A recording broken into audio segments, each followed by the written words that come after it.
So for functional safety management, we will add in some acronyms here. So a lot of times we'll say FSM or FSMP for Functional Safety Management Plan, just because it is a little bit of a mouthful. Um, but essentially, it's important for a couple of key reasons. It governs the entire machine safety lifecycle. So regardless of what standards we pick or the exact approach we use, we need to have the management plan in place to make sure we follow those steps and that we do them consistently. Allocating lifecycle responsibilities is another important one. And we can think about this both within an organization, who's responsible for the risk assessment versus the design of the safety function. But we can also think about allocating lifecycle responsibilities between groups. So what activities is the manufacturer doing to guarantee safety, and what are the actions that the asset owner needs to do?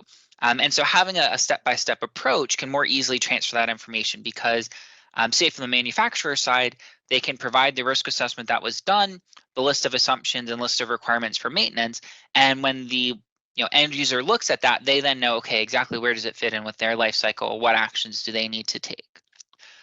Um, and then for those who have responsibilities, so for those personnel that are identified as needing to complete tasks, what are their specific activities? So we can look at things like a RACI chart and really making it very clear for people so they know exactly what they're responsible for.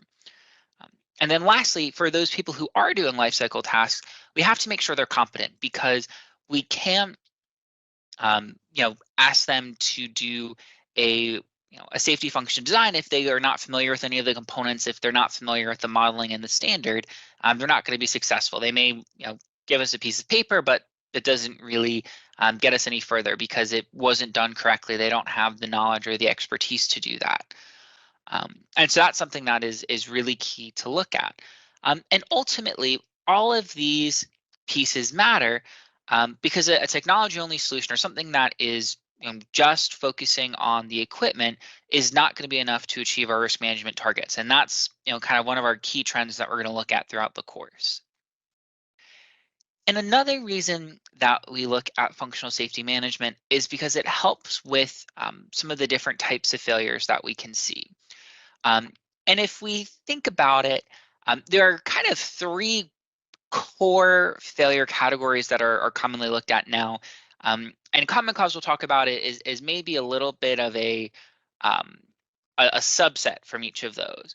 But if we start with a random failure, this is defined as a failure occurring at a random time, typically resulting from one or more degradation mechanisms. So it could be wear out of a component. So when we talk about B10 testing, where you cycle components until 10% of them fail, and then you calculate what's the probability of failure. So that would model a wear out failure. So if we use a component too much, it can fail.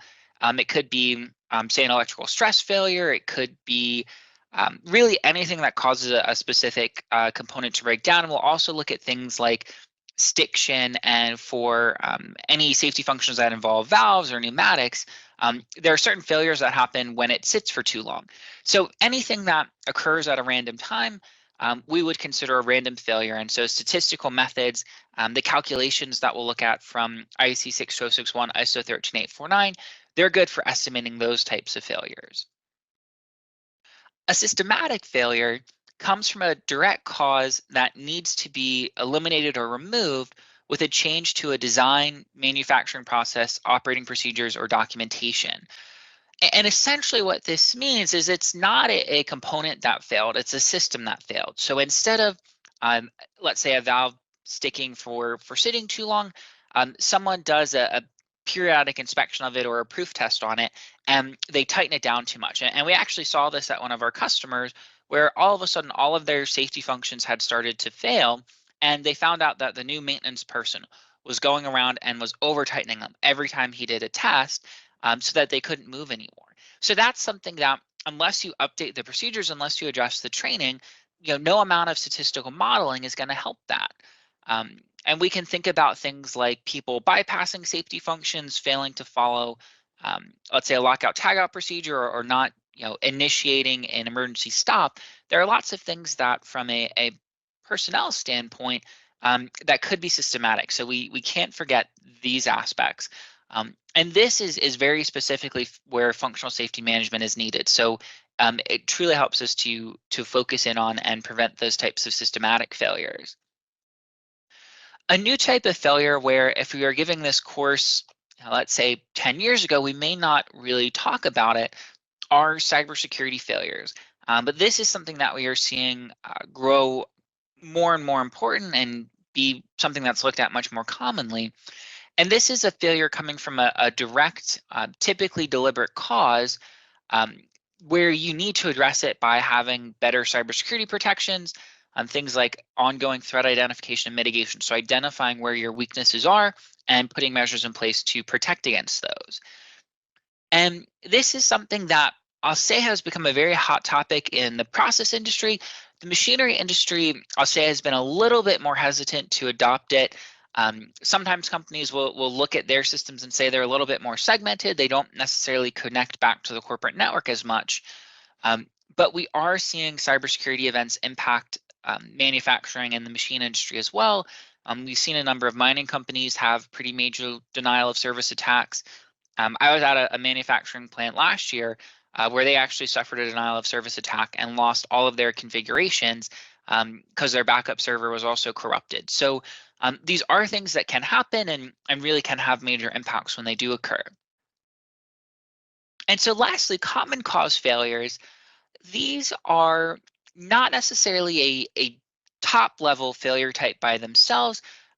What they are is a failure from one or more events that causes the failure of two separate channels, two redundant devices at the same time.